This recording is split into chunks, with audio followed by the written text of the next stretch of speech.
এই বেଶ ପାଇଁ ଉଦ୍ଦେଶ୍ୟ এই ଗଜାନନ ବେଶ ପାଇଁ ସ୍ୱତଃପ୍ରବୃତ୍ତ ଭାବରେ ତାଟ ଯୋଗାଇ ଯାଉଥିଲେ।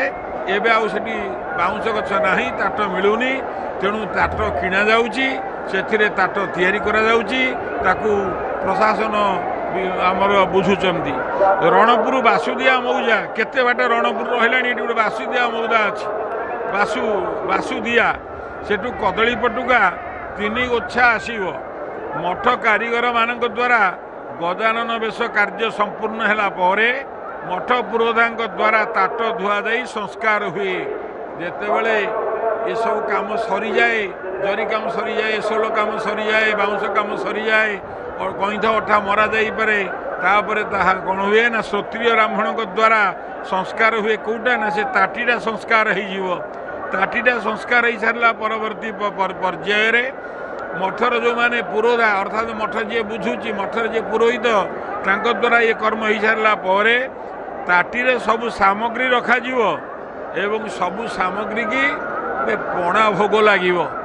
ଏବଂ ସେ ପଣା ଭୋଗ ଲାଗିଲା ପରେ ଶ୍ରୀମନ୍ଦିରରେ ସ୍ନାନଯାତ୍ରା ଦିନ ଆଜି ମନ୍ଦିରର ଜଣେକ ପ୍ରଶାସନିକ ଅଧିକାରୀ, ଅନେକ ପ୍ରଶାସନିକ ଅଧିକାରୀ ଅଛନ୍ତି, ସେ ପ୍ରଶାସନିକ ଅଧିକାରୀ ଯିବେ, ତାଙ୍କ ସହିତ ଦେଉଳ କମାଣ୍ଡର ଯିବେ, କାହାଳିଆ ଯିବ, ବେହେରା ଖୁଣ୍ଟିଆ ଯିବ, ଘଣ୍ଟ ଯିବ, ଓଲାର ଯିବ, ବଜନ୍ତରୀ ଯିବ, ଲେଙ୍କା ପ୍ରମୁଖ ମଠ ପାଖରେ ପହଞ୍ଚିଲା ପରେ ବେଶଠାରେ ପଣା ଭୋଗ ହୋଇଥାଏ। ସେଇ ଜାଗାଟାରେ ପଣା ଭୋଗ ହୁଏ। କାହାଳି ଏବଂ ବଜନ୍ତରୀ ବାଜେ। ସବୁ ଜାଗାରେ ଆପଣ ଦେଖନ୍ତୁ କାହାଳି ବାଜୁଛି, ତାପରେ ବଜନ୍ତରୀ ବାଜୁଛି, ତାପରେ ଚାଲିଛି। ବାଲିସାହିର ଉଆଁସ ଦାଣ୍ଡ ଦେଇ ଶ୍ରୀମନ୍ଦିରକୁ ଆସିଥାନ୍ତି। 2 ଗୋଟି ତାଟକୁ 10-15 ଜଣ ବ୍ୟକ୍ତି ବୋହି ଜଗମୋହନରେ ରଖିଥାନ୍ତି। ଠିକ୍ ସମୟରେ ଭିତର ଯେଉଁ ପୁଷ୍ପାଳକ ଦଇତା ଆଦି ସେବକମାନେ ପ୍ରଭୁ ବଳଭଦ୍ରଙ୍କୁ ଧଳା ହାତୀ ଓ ଜଗନ୍ନାଥଙ୍କୁ କଳା ହାତୀ ରୂପେ ବେଶ କରାନ୍ତି। ଏ କଥାକୁ ଆମେ ଜାଣିଛେ।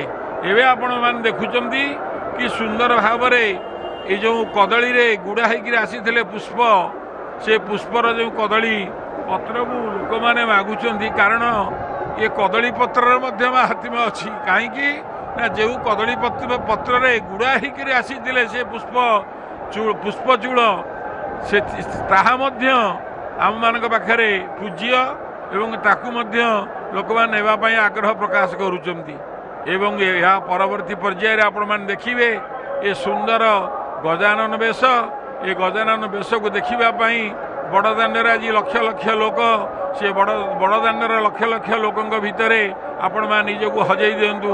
ଜୟ ଜଗନ୍ନାଥ, ଜୟ ଜଗନ୍ନାଥ, ଜୟ ଜଗନ୍ନାଥ। ଆଉ ବିଧିବିଧାନ ଗୁଡ଼ିକ କହିଲେ ଆମର କୃଷ୍ଣବାବୁ ଭଲ ସୁନ୍ଦର ଭାବରେ ବର୍ଣ୍ଣନା କରୁଥିଲେ। ଇଏ ବିଧି ବିଧାନ ଇଏ ଗୋଟେ ନିଆରା ପରମ୍ପରା। ଟିକେ ଚୁପ୍। ମହାପ୍ରଭୁ ଜଗନ୍ନାଥଙ୍କର এই ଦିବ୍ୟ ବେଶ ଲକ୍ଷ ଲକ୍ଷ କୋଟି କୋଟି ଶ୍ରଦ୍ଧାଳୁ ଭକ୍ତମାନେ ଦର୍ଶନ କରୁଛନ୍ତି। ଆମେ ଆଜି ସକାଳ 5ଟାରୁ ଆରମ୍ଭ କରିଛେ ସ୍ନାନଯାତ୍ରା, ସ୍ନାନ ବେଶ, ସ୍ନାନ ଉପରେ। କିନ୍ତୁ ଗୋଟିଏ କଥା ଆମେ ଭୁଲି ଯାଉଛେ ଯେ ଆଜି ଯେଉଁ ତାଙ୍କର ସ୍ନାନ ମାନେ ଜନ୍ମଦିନ, ଆଜି ଜନ୍ମଦିନରେ ଆଜି ଗାଧଉଛନ୍ତି। ସବୁଠୁ ବଡ଼ କଥା ହେଉଛି ଆମେ ଭୁଲି ଯାଉଛେ ଯେ ଆପଣଙ୍କର ମହାପ୍ରଭୁ ଆଜି ଜନ୍ମଦିନରେ କାହିଁକି ଗାଧଉଛନ୍ତି। ଅନ୍ୟ ଦିନରେ ଗାଧଉଛନ୍ତି ତ ମନ୍ଦିର ଭିତରେ ରତ୍ନବେଦୀରେ। ଜନ୍ମଦିନରେ ଗାଧୋଇବାର କାରଣ ହେଉଛି ଆପଣମାନେ ଜାଣନ୍ତି 10 ମାସ 10 ଦିନ ମାତୃଗର୍ଭରେ ଛୁଆଟି ରହିଲା ପରେ ଯେତେବେଳେ ଭୂମିଷ୍ଠ ହୁଏ ତାକୁ ଧାଇ ଗାଧେଇ ଦିଏ, ତା ନାହିଟି କାଟେ। ଏବଂ ଇଏ ପରମ୍ପରା ସହିତ ଜନ୍ମ ମୃତ୍ୟୁର ପରମ୍ପରାଟା କେମିତି ଜଡ଼ିତ ହୋଇକି ଦେଖନ୍ତୁ। ଇଏ ଦେବତା କାହିଁକି ଏତେ ମହାନ, ଏ ଦେବତାଙ୍କୁ ସମଗ୍ର ବିଶ୍ୱବାସୀ ଦେଖିବା ପାଇଁ କାହିଁ ପାଗଳ, ଛୁଇଁବା ପାଇଁ କାହିଁ ପାଗଳ, ତାଙ୍କ କୃପା ଆଶୀଷ ପାଇବା ପାଇଁ କାହିଁ ପାଗଳ। ଆମେ ଏତେ ଶାସ୍ତ୍ର ଆଲୋଚନା କରୁଛେ, ତାର ସବୁଠୁ ବଡ଼ ବୈଶିଷ୍ଟ୍ୟ ହେଉଛି ଜଗନ୍ନାଥ ମହାପ୍ରଭୁଙ୍କର ଜନ୍ମଦିନ ଆଜି ହେଇଥିବାରୁ ଆଜି ନାହି କଟା ହେଉଛି ଏବଂ ଧାଇ ତାଙ୍କୁ ଆଜି ଗାଧେଇ ଦେଉଛି। ଆପଣ ଛୁଆଟି ଜନ୍ମ ହେଲା ବେଳେ ଦେଖିବେ ଲେବର ରୁମ୍ରେ ଧାଇ କ'ଣ କରେ ବା ନର୍ସ କ'ଣ କରେ, ଛୁଆଟାକୁ ସମ୍ପୂର୍ଣ୍ଣ ଭାବରେ ଗାଧେଇ ଦେବ, ତା ପାଟିରେ ଲାଳ ଫଳ ଲାଗିଥିବ, ତାକୁ ସଫା କରିବ। ଇଏ ପରମ୍ପରା ଠିକ୍ ଏଇ ପରମ୍ପରା। ଏ ଜଗନ୍ନାଥଙ୍କର ଏଇ ଯେଉଁ ଦିବ୍ୟ ପରମ୍ପରା। ଆପଣ 3 ଥର ଜନ୍ମ ମୃତ୍ୟୁ ଭିତରେ ମଣିଷ 3 ଥର ସ୍ନାନ କରେ। ଗୋଟେ ହେଲା ଧାଇ ସ୍ନାନ, ଆଉ ଗୋଟେ ହେଲା ମାଇ ସ୍ନାନ। ମାଇ ସ୍ନାନ ହେଉଛି ଯେତେବେଳେ ଝିଅଟିଏ ବଡ଼ ହୁଏ, ଯେତେବେଳେ ବିବାହ ଯୋଗ୍ୟ ହୁଏ, ସେତେବେଳେ ତାକୁ ବାଡ଼ୁଅ ପାଣି ଗାଧୁଆ ଦିଆଯାଏ। ଆପଣମାନେ ସମସ୍ତେ ଦେଖିଥିବେ ଇଏ ହେଉଛି ଓଡ଼ିଆ ଘରର ପରମ୍ପରା। ଓଡ଼ିଆ ଝିଅଟି ଯେତେବେଳେ କୁମାରୀତ୍ୱ ଲାଭ କରେ ସେତେବେଳେ ସେ ପର ଘରକୁ ଯେତେବେଳେ ବିବାହ କରିକିରି ସେ ଯିବ ଶାଶୁ ଘରକୁ ଯିବ, ଯେତେବେଳେ ସେପଟରେ ବର ଆସିବ, ବର ଆସିବା ଶୁଣିଲା ପରେ ବାଡ଼ୁଅ ପାଣି ଗାଧେଇ ଦିଆଯାଏ।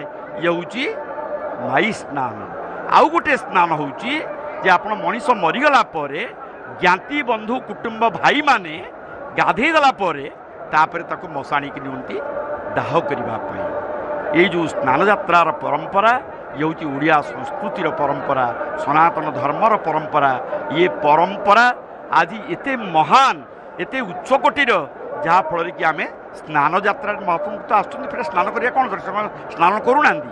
ବର୍ଷ ସାରା ଯିଏ ରତ୍ନବେଦୀରେ ବିମ୍ବ ସ୍ନାନ ବା ଦର୍ପଣ ସ୍ନାନ କରୁଛନ୍ତି, ପିତ୍ତଳର ଗୋଟେ ଦର୍ପଣ ତାଙ୍କ ଆଗରେ ଥୁଆ ହେଉଛି, ପୂଜା ପଣ୍ଡା ନିଜକୁ ତାଙ୍କୁ ଥୋଇ ଦିଅନ୍ତି, 3 ବାଡ଼ରେ 3ଟି ଦର୍ପଣ ଥୁଆଯାଏ, ପ୍ରତ୍ୟେକ ଦିନ ସ୍ନାନ କରୁଛନ୍ତି। ସେ ହେଉଛି ବିମ୍ବ ସ୍ନାନ। ଆଉ ଗୋଟେ କଥା ହେଉଛି ଯେ ବର୍ଷ ସାରା ମହାପ୍ରଭୁ এইভাবে স্নান করতে গোটে প্রতীকাত্মক স্নান, কিন্তু আপনার 108 গরা জলরে আজি ভি দিনের স্নান কলাপরে আপনার দেখবে আগর কেবে গাধি নথিবে, হঠাৎ 108 গরা জলরে গাধেবে, জ্বর হবনি, দেহ খারাপ হবনি। তেণু রক্তমাংস দেহধারী মଣିষ ভি মানবিক মূল্যবোধ, মানবিক গুণাবলী ভিতরে এ প্রকার চিন্তাধারা পরিলক্ষিত হুয়ে। তেণু জন্মঠার 2টি নিয়ারে আতজাত, 2টি নিয়া হচ্ছে, গোটা হল অন্তুড়িশালর নিয়া, আর গোটা হল মশাণীর নিয়া। এই 2টি নিয়ারে আতজাত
ଆପଣ ଗାଧେଇବେ, ତାହା ହେଉଛି ରକ୍ତ ସ୍ନାନ।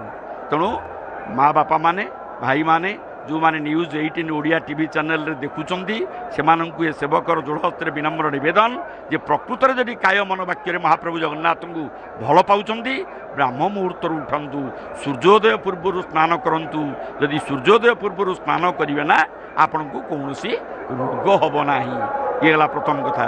ଦ୍ୱିତୀୟ କଥା ହେଉଛି, ଆମେ ମନ ଇଚ୍ଛା ଯେତେବେଳେ ଚାହୁଁ ସେତେବେଳେ ଆମେ ସ୍ନାନ କରୁଛେ, ସେ ପ୍ରକାରର ସ୍ନାନ ଜୀବନରେ କେବେ କରିବେ ନାହିଁ। ଯଦି ନିଜକୁ ନିରୋଗୀ ରଖିବାକୁ ଚାହୁଁଛନ୍ତି, ଯଦି ନିଜକୁ ଦୀର୍ଘାୟୁ କରିବାକୁ ଚାହୁଁଛନ୍ତି, ଯଦି ନିଜକୁ ଠିକ୍ ଗୁଣକର୍ମ ବୃତ୍ତିରେ ଭଲ ମଣିଷ କରି ଗଢ଼ି ତୋଳିବା ପାଇଁ ଚାହୁଁଛନ୍ତି, ତାହେଲେ ଆଜି ଯେମିତି ମହାପ୍ରଭୁ ବ୍ରାହ୍ମ ମୁହୂର୍ତ୍ତରୁ ଉଠିକିରି 5ଟା ବେଳୁ ଆଜି ଗାଧୋଇବା ପାଇଁ ଯେମିତି ଆସିଛନ୍ତି, ଆମେ ମଧ୍ୟ ତାଙ୍କର ଭକ୍ତ ଶିଷ୍ୟ ଭାବରେ, ଆମେ ମଧ୍ୟ ତାଙ୍କର ପଦାଙ୍କ ଅନୁସରଣ କରି, ଆମେ ମଧ୍ୟ ତାଙ୍କର ପଥ ଅନୁସରଣ କରି ଆମେ ସୂର୍ଯ୍ୟୋଦୟ ପୂର୍ବରୁ ସ୍ନାନ କରିବା ଦରକାର। ଆଉ ଗୋଟେ କ'ଣ, ଆଜି 108 ଗରା ସୁବାସିତ ଜଳରେ ଯେଉଁ ମହାପ୍ରଭୁ ସ୍ନାନ କଲେ ନା, ଆଜି ଆପଣ କହୁଥିଲେ ତ ଯେ ଚୁନରା ସେବକ ଆଜି ଆଣିକିରି କେମିତି ଗରାରେ ଆପଣଙ୍କର ବଡ଼ଦାଣ୍ଡରେ ଶ୍ରଦ୍ଧାଳୁ ଭକ୍ତମାନଙ୍କ ଭିତରେ ଯେଉଁ ବାଣ୍ଟୁଥିଲେ, ଏଇ ଯେଉଁ ସ୍ନାନ ଜଳ, ଯଦି ସ୍ନାନ ଜଳ ଆପଣ ଟିକେ ପାଇବେ ନା, ବାପା ମାନେ, ମୋର ଶ୍ରଦ୍ଧାଳୁ ଭକ୍ତମାନଙ୍କୁ ଆପଣଙ୍କର ନ୍ୟୁଜ୍ 18 ଓଡ଼ିଆ ଟିଭି ଚ୍ୟାନେଲ ମାଧ୍ୟମରେ ମୁଁ କହିବାକୁ ଚାହେଁ, ଆପଣମାନେ ସ୍ନାନ ଜଳ ସଂଗ୍ରହ କରନ୍ତୁ। ଏ ସ୍ନାନ ଜଳ ସଂଗ୍ରହ କଲେ 2ଟି ଲାଭ ହେବ ଆପଣଙ୍କର। ଗୋଟିଏ ହେଲା ଆପଣଙ୍କର ଦେହ କେବେ ଖରାପ ହେବ ନାହିଁ, ଶରୀର କେବେ ଅସୁସ୍ଥ ହେବ ନାହିଁ। ଦ୍ୱିତୀୟ କାରଣ ହେଉଛି ଯେ ଯେଉଁମାନଙ୍କର ଛୁଆ ପିଲା ହେଉନାହିଁ, ଯେଉଁମାନଙ୍କର ମାନେ ବିବାହ ପରେ ଛୁଆ ପିଲା କିଛି ହେଉନାହିଁ, ସେମାନେ ଯଦି ଏଇ ସ୍ନାନ ପୂର୍ଣ୍ଣମୀରେ, ଦେବସ୍ନାନ ପୂର୍ଣ୍ଣମୀରେ ଭଗବାନ ଯେଉଁ ଜଳରେ ସ୍ନାନ କରୁଛନ୍ତି, ସେହି ଜଳ ଯଦି ଆପଣ ଟିକେ ପାଇଦେବେ ନା, ତାହେଲେ ନିଶ୍ଚିତ ଭାବରେ ଗର୍ଭବତୀ ହେବେ ମା ମାନେ, ତେଣୁ ଇଏ ଏକ ପବିତ୍ର ଜଳ, ଇଏ ଏକ ଏଭଳି ଅଲଭ୍ୟ ଏତେ ଦୁର୍ଲଭ ଜଳ, ୟାକୁ ଯଦି ଆପଣ ପାଇବେ ନା ୟାକୁ ଠିକ୍ ଭାବରେ ବିନିଯୋଗ କରନ୍ତୁ, ଠିକ୍ ଭାବରେ ବ୍ୟବହାର କରନ୍ତୁ। କାରଣ ମହାପ୍ରଭୁ ଜଗନ୍ନାଥ କଳିଯୁଗର ସତ୍ୟ ସନାତନ ପରମ ବ୍ରହ୍ମ, ଦାରୁ ବ୍ରହ୍ମ, ପୂର୍ଣ୍ଣ ବ୍ରହ୍ମ ସ୍ୱରୂପରେ ବସିଛନ୍ତି। ଆପଣ ତ ଆମେ ଆଲୋଚନା ପ୍ରସଙ୍ଗରେ କହୁଥିଲେ ଯେ ରୁକ୍ମିଣୀ ହରଣ ଏକାଦଶୀ ହେଇଥିଲା, ଏକାଦଶୀରେ ଭଗବାନ କୃଷ୍ଣ ନେଇଯାଇଥିଲେ ରୁକ୍ମିଣୀଙ୍କୁ ହରଣ କରିକିରି ଏବଂ ଗଇଁଠାଳ ପିଟିନି। ତାର 2-3 ଦିନ ପରେ ଚତୁର୍ଥୀ ହୋମ ହେବ, ଲଜ୍ଜା ହୋମ ହେବ। ଆଜି ଭଳି ଏକ ପବିତ୍ର ଦିନରେ ସ୍ନାନ ଯାତ୍ରା ବା ସ୍ନାନ ବେଦୀରେ ମହାପ୍ରଭୁ ହେଉଛି ସ୍ନାନ କରୁଛନ୍ତି। ଆମେ ଯେଉଁ ଟିକିଏ ଆଗରୁ ଦେଖୁଥିଲେ ମହାପ୍ରଭୁଙ୍କର ମୁଖମଣ୍ଡଳ କେମିତି ବିଦୀର୍ଣ୍ଣ ଦେଖାଯାଉଛି, ଅତି କେମିତି ଭେର୍ସା ଦେଖାଯାଉଛି, କିନ୍ତୁ ସେ ଭେର୍ସା ହେବ କାରଣ ମଣିଷ ପରିସ୍ଥିତିର ଦାସ।